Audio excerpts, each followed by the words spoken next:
Is there a lawyer in the house? When you ask a question about FAA regs in a crowded FBO or pilot lounge, it seems like suddenly half a dozen lawyers spring up offering different opinions. The regulations in the FAR can be a bit ambiguous at times and create confusion when trying to apply a specific scenario to them. Luckily, we have a resource to dig a little deeper and actually get some of the FAA's reasoning behind the regs. The FAA Office of General Counsel issues and then publishes legal interpretations in response to requests from the flying public. These legal interpretations don't exactly carry the same weight as the regulations they reference, but courts have historically deferred to agencies' own interpretations where a regulation is ambiguous, so we should treat these interpretations the same way as we do any reg. We can find all the FAA's interpretations on their General Counsel website. You can just Google FAA Legal Interpretations to get the search page. You can search for interpretations for a specific reg or enter keywords to search that way. Let's look at a few key interpretations which may give you a different understanding of the regs. We're going to start keeping a list of important legal interpretations like these on the Flight Insight website. Check those out at the link here or in the description. If you have any interpretations you can think of to add to these, let us know in the comments. The first one is in a response to a request from Jeff Gebhart in 2009.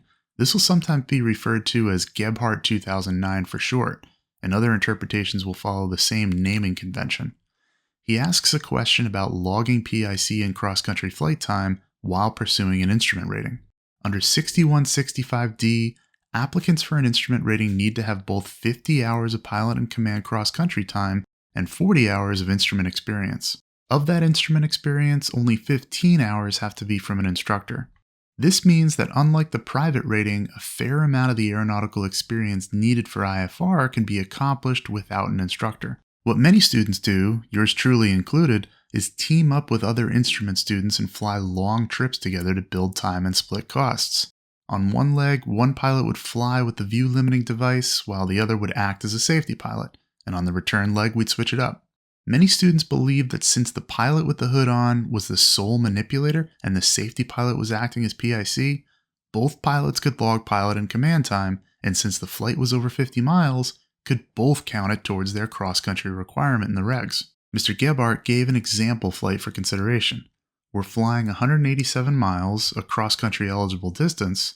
Pilot A flies while Pilot B is PIC.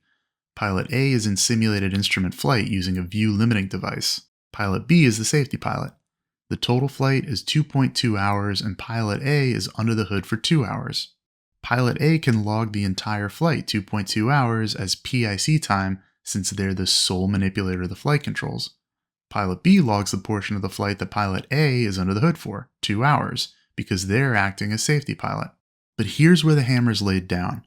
Cross-country time for purposes of the IFR rating is defined as a flight which includes a point of landing that is at least 50 miles away from the origin. Pilot A, the one under the hood, has to take the hood off in order to conduct the landing, and since Pilot B then isn't acting as required crew during the landing, can't count any portion of the flight as cross-country. It's not their cross-country flight. So on this flight, Pilot A logs 2.2 hours of PIC cross-country time and 2 hours of instrument time. But Pilot B only gets to log 2 hours of PIC time, no hours of cross-country time. This effectively negates the cost savings of doing cross-country flying together, although flying with a safety pilot is still invaluable experience and cheaper than doing it with an instructor. Another good interpretation is Quartercracks 2006. It concerns night currency to fly with passengers.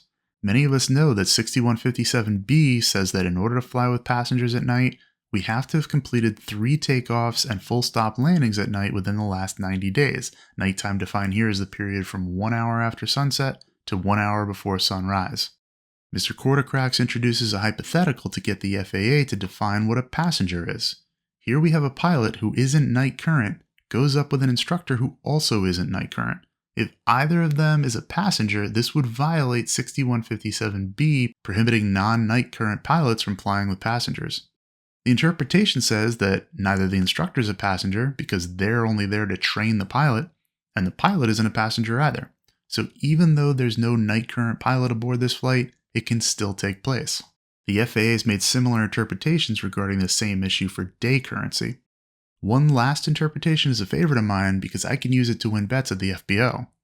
Young 2011 is actually a 5 for 1. Multiple issues were raised requesting interpretation, but let's focus on the last one concerning holding patterns. A standard holding pattern involves right turns and an inbound leg lasting 1 minute.